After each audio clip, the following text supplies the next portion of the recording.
di sudut pasar tradisional kecamatan.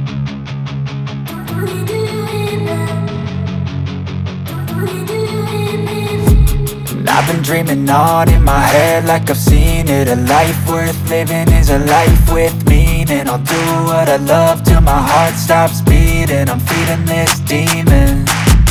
Got a taste, can't erase bitterness in my face. Work a job every day till your dreams fade away. Like a card, never change, play the game that we say. I need a break. I'm staying strong, need to move on to be what I want. I'll keep dreaming on. I'm staying strong, need to move on to be what I want. I'll keep dreaming on.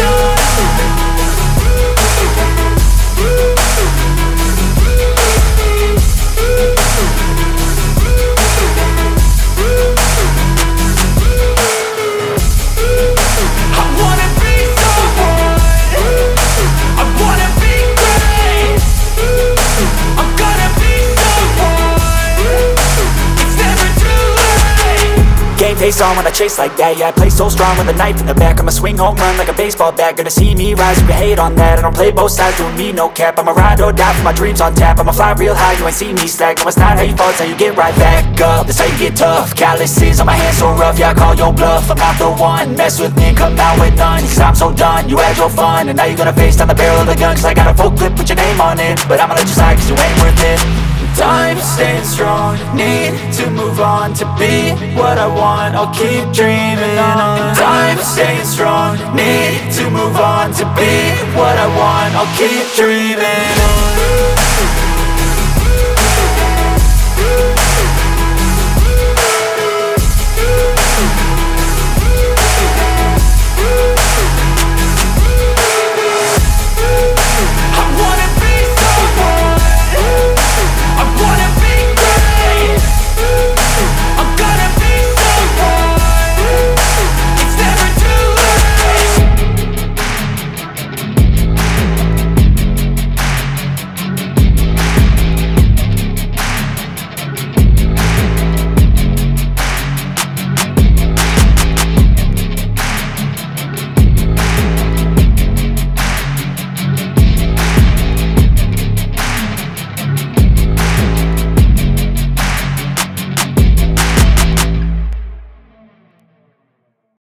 Tenda pasar, menunggu mangsanya.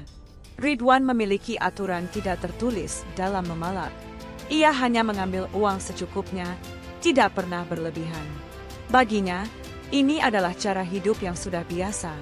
Namun, ia tidak pernah menyadari dampak dari tindakannya terhadap orang-orang yang menjadi korban. Suatu hari, ketika ia sedang duduk di warung kopi dekat pasar, Ani datang membawakan jamu pesanannya. Dalam percakapan singkat, Ani menyinggung soal masa depan mereka. Kamu harus berubah, Wan. Aku nggak mau anak-anak kita nanti ikut jadi preman, kata Ani dengan nada serius.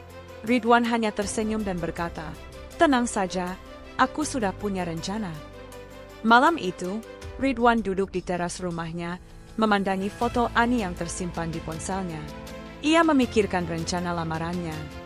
Uang yang ia kumpulkan dari hasil palakan selama ini sudah cukup untuk mahar, tapi ia sadar bahwa Ani tidak akan menerimanya jika ia tetap menjadi preman. Ridwan mulai merancang ide untuk meninggalkan kehidupan lamanya setelah resmi menikah dengan Ani. Namun, untuk saat ini, ia masih membutuhkan uang tambahan. Hanya beberapa bulan lagi, gumamnya pada diri sendiri.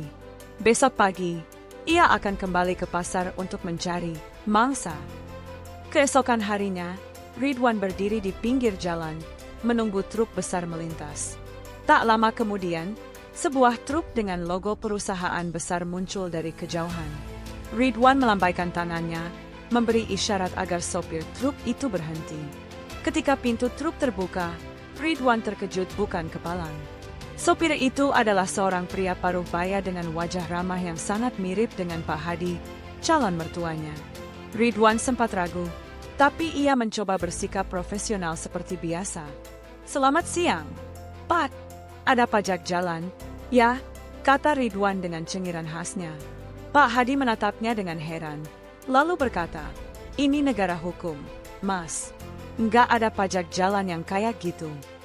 Ridwan merasa gugup, tapi ia tetap bersikeras. Akhirnya, Pak Hadi memberikan sedikit uang, tapi dengan tatapan curiga. Setelah insiden itu, Ridwan merasa tidak enak hati. Ia mencoba melupakan wajah Pak Hadi yang mirip sekali dengan calon mertuanya. Namun, pikirannya terus kembali ke momen tersebut. Malam harinya, ia melihat foto Pak Hadi di ponsel Ani dan yakin bahwa sopir truk itu benar-benar Pak Hadi. Ridwan mulai merasa cemas. Bagaimana kalau Pak Hadi tahu bahwa aku adalah preman yang memalaknya? Apa yang akan dia pikirkan tentang aku? Gumamnya.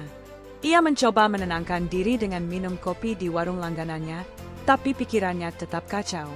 Beberapa hari kemudian, Ridwan mendengar percakapan antara Pak Hadi dan seorang kenalannya di warung kopi. Pak Hadi sedang menceritakan insiden pemalakan yang dialaminya beberapa waktu lalu. Preman itu aneh, Mas. Sempat-sempatnya dia tersenyum dan bercanda, padahal minta uang paksaan, kata Pak Hadi sambil tertawa kecil.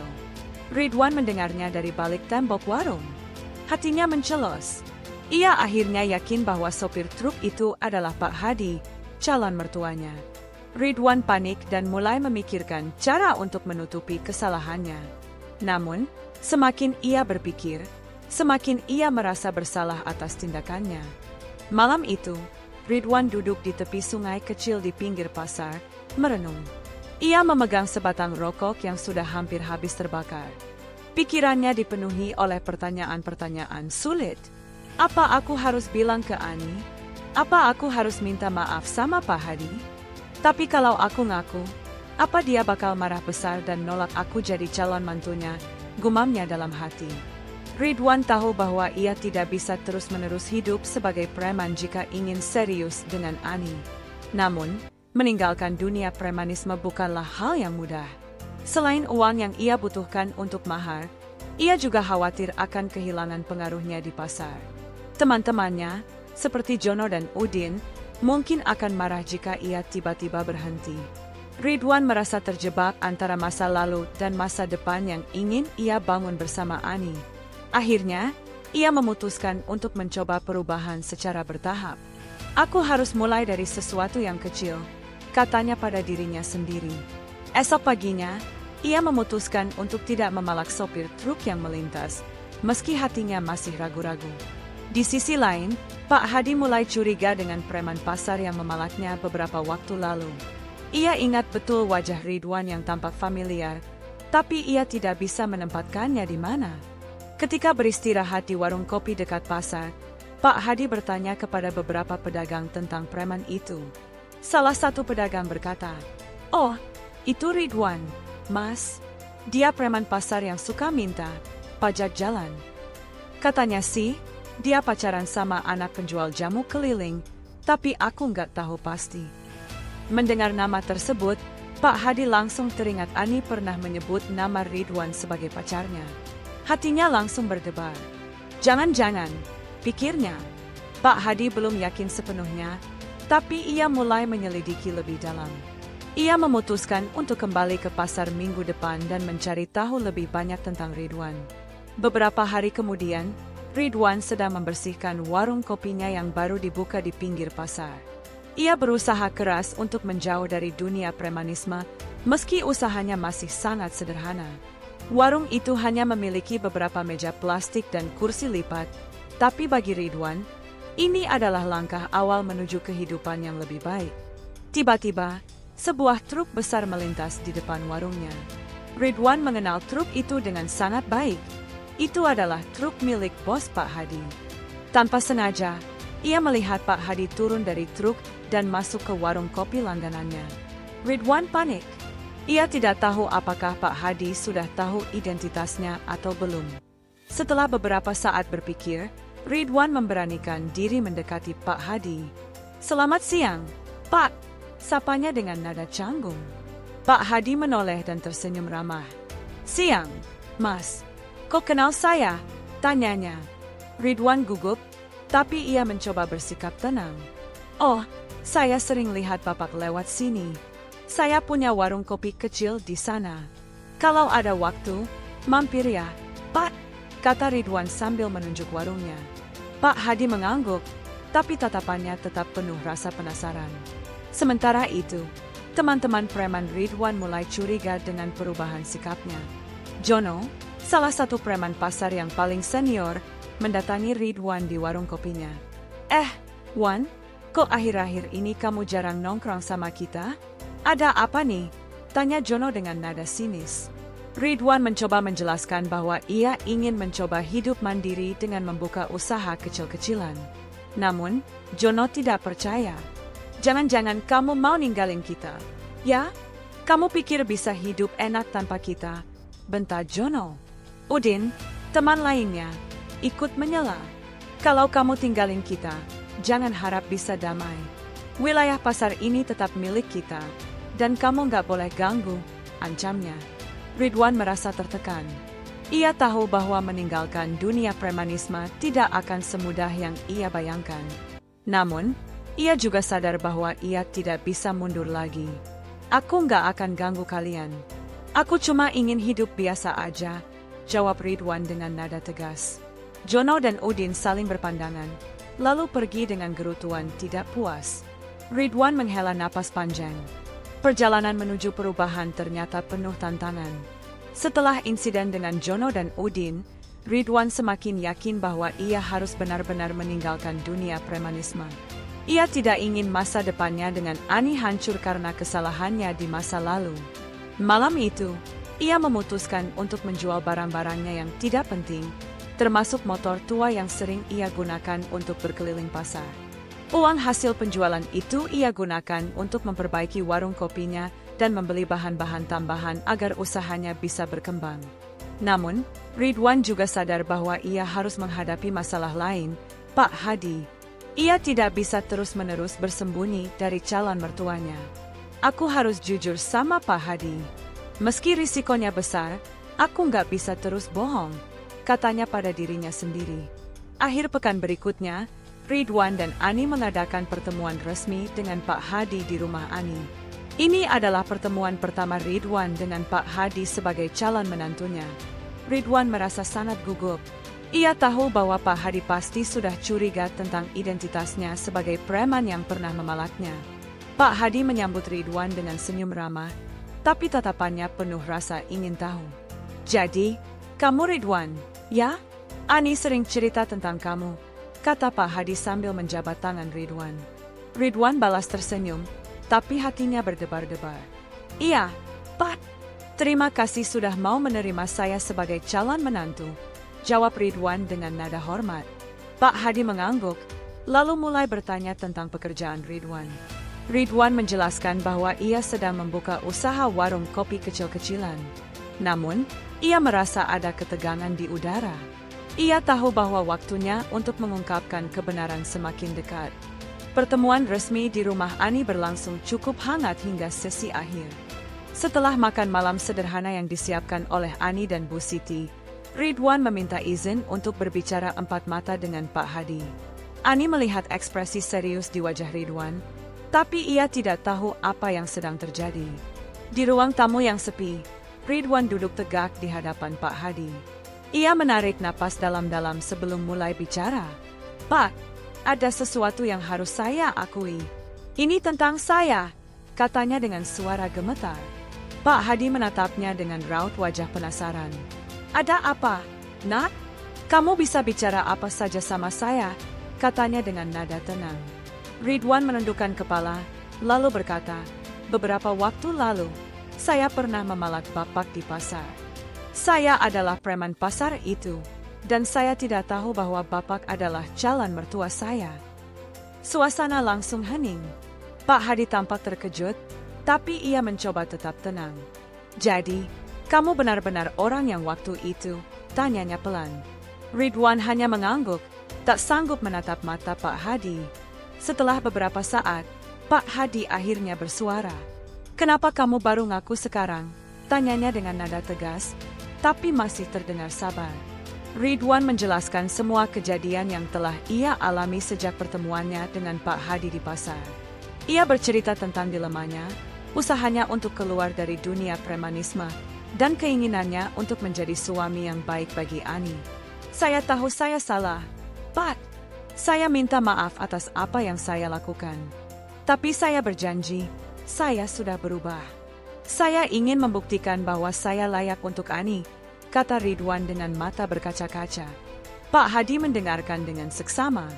Awalnya, ia tampak marah, tapi kemudian ekspresinya berubah menjadi lebih lembut. Ridwan, saya nggak bisa bilang kalau saya senang dengan apa yang kamu lakukan. Tapi, saya juga nggak bisa langsung marah besar tanpa memberimu kesempatan, katanya sambil menghela napas panjang. Pak Hadi melanjutkan, Ani sangat mencintaimu, dan saya tahu kamu juga mencintainya. Tapi cinta saja nggak cukup. Kamu harus membuktikan bahwa kamu bisa bertanggung jawab. Kalau kamu benar-benar serius, saya akan memberimu satu kesempatan. Tapi ingat, ini kesempatan terakhir. Pak Hadi memberikan Ridwan sebuah tantangan, bekerja sebagai sopir truk pengganti selama sebulan. Mulai minggu depan, kamu ikut saya jadi sopir truk. Kamu harus bantu saya antar barang dari Surabaya ke Jakarta. Ini tes buat kamu. Kalau kamu bisa kerja keras tanpa mengeluh, saya akan anggap kamu serius, kata Pak Hadi dengan nada tegas. Ridwan merasa tegang, tapi ia langsung setuju. Terima kasih, Pak. Saya akan buktikan bahwa saya bisa, katanya dengan penuh semangat. Minggu berikutnya, Ridwan mulai bekerja sebagai sopir truk pengganti. Pekerjaan ini jauh lebih berat daripada yang ia bayangkan. Ia harus bangun pagi-pagi buta, membantu memuat barang, dan menyetir truk selama berjam-jam tanpa istirahat. Tubuhnya terasa pegal-pegal, dan matanya sering kali merah karena kurang tidur. Namun, Ridwan tidak pernah mengeluh. Ia tahu bahwa ini adalah kesempatan terakhirnya untuk membuktikan diri kepada Pak Hadi. Selama sebulan, Ridwan bekerja keras tanpa mengenal lelah. Ia belajar banyak hal dari Pak Hadi, seperti pentingnya disiplin, tanggung jawab, dan kerja keras. Di tengah perjalanan, mereka sering berbicara tentang kehidupan. Pak Hadi menceritakan kisah hidupnya, termasuk bagaimana ia berjuang sendirian setelah istri tercintanya meninggal dunia. Ridwan mendengarkan dengan penuh hormat, dan ia merasa semakin dekat dengan calon mertuanya. Di akhir bulan, Ridwan berhasil menyelesaikan ujian tersebut dengan baik. Ia bahkan rela bekerja lembur demi membantu Pak Hadi menyelesaikan pekerjaan tepat waktu. Saat mereka tiba di Jakarta untuk pengiriman terakhir, Pak Hadi menepuk bahu Ridwan. Kamu sudah membuktikan sesuatu, Nat. Saya bangga sama kamu, katanya dengan senyum hangat. Ridwan merasa lega dan bahagia. Ia tahu bahwa ia telah melewati ujian terbesar dalam hidupnya. Setelah sebulan bekerja bersama, Pak Hadi akhirnya memberikan restunya untuk pernikahan Ridwan dan Ani. Kamu sudah membuktikan bahwa kamu bisa bertanggung jawab. Saya percaya kamu bisa jadi suami yang baik untuk Ani, kata Pak Hadi pada pertemuan keluarga. Ani yang mendengarnya langsung memeluk Ridwan dengan penuh kebahagiaan. Ridwan merasa seperti beban besar telah terangkat dari pundaknya.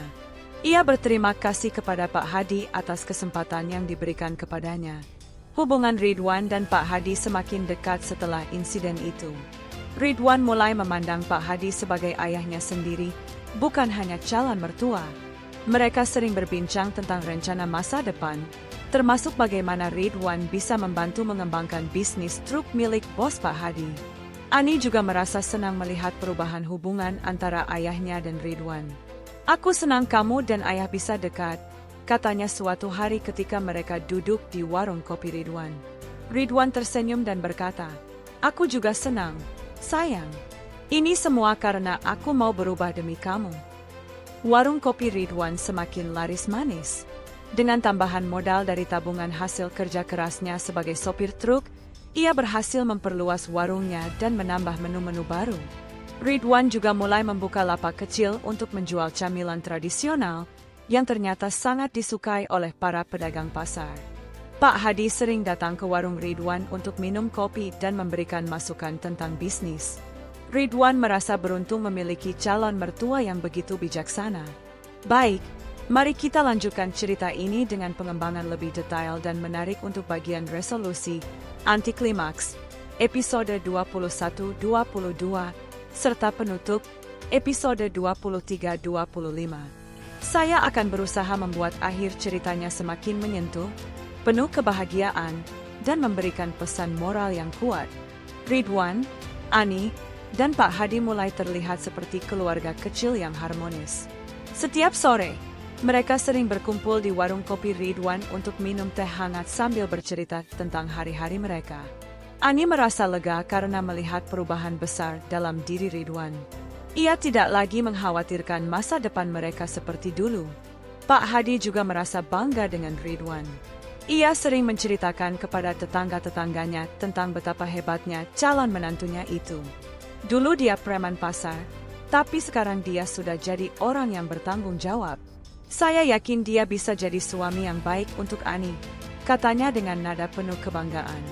Teman-teman Ridwan yang dulu sempat ancam-ancaman, seperti Jono dan Udin, mulai melunak. Mereka melihat betapa kerasnya usaha Ridwan untuk berubah, dan beberapa dari mereka bahkan mulai tertarik untuk mencoba hal yang sama.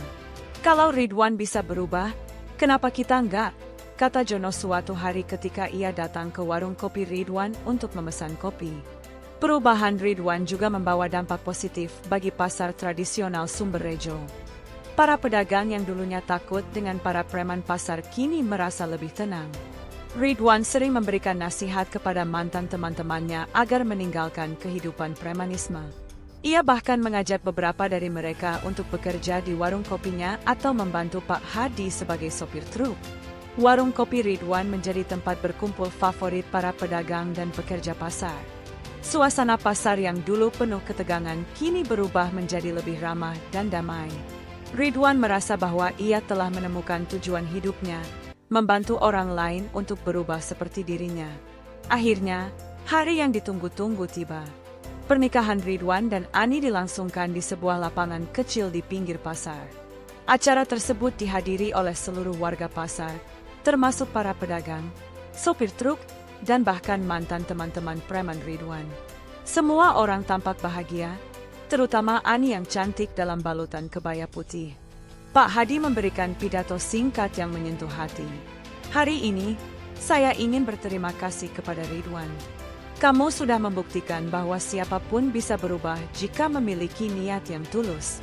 Saya bangga padamu, Nak, katanya sambil tersenyum.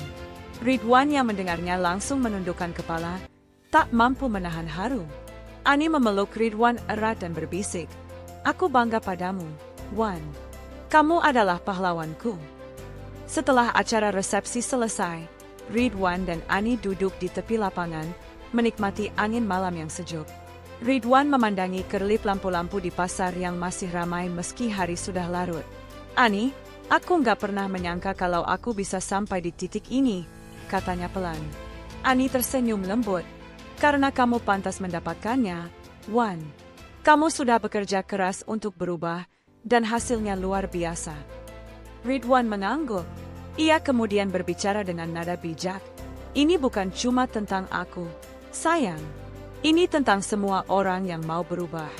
Aku belajar bahwa kita nggak bisa lari dari kesalahan masa lalu, tapi kita bisa memperbaikinya dengan tindakan nyata. Itu yang harus kita ingat selalu." Ani mengangguk setuju. "Kamu benar, Wan. Dan aku akan selalu ada di sisimu untuk mendukungmu." Beberapa bulan kemudian, Ridwan dan Ani resmi menempati rumah kecil mereka yang baru, tidak jauh dari pasar. Ridwan masih menjalankan warung kopinya, sementara Ani membantu mengurus rumah tangga. Pak Hadi sering datang untuk makan malam bersama mereka, dan hubungan mereka semakin erat seperti keluarga yang sesungguhnya. Suatu hari, Ridwan melihat anak-anak kecil bermain di depan rumahnya. Ia tersenyum dan berkata pada Ani, "Anak-anak kita nanti pasti akan bangga punya ayah seperti aku. Bukan karena aku dulu preman, tapi karena aku sudah berubah demi mereka." Ani tertawa kecil. "Mereka pasti akan sangat bangga, Wan. Kamu sudah menjadi contoh yang luar biasa." Cerita Ridwan pun berakhir dengan kebahagiaan yang abadi. Ia membuktikan bahwa perubahan itu mungkin, asalkan ada niat tulus dan tekad yang kuat. Warung kopi kecilnya tetap menjadi simbol perjuangannya, dan ia terus menginspirasi orang-orang di sekitarnya untuk berubah menjadi lebih baik.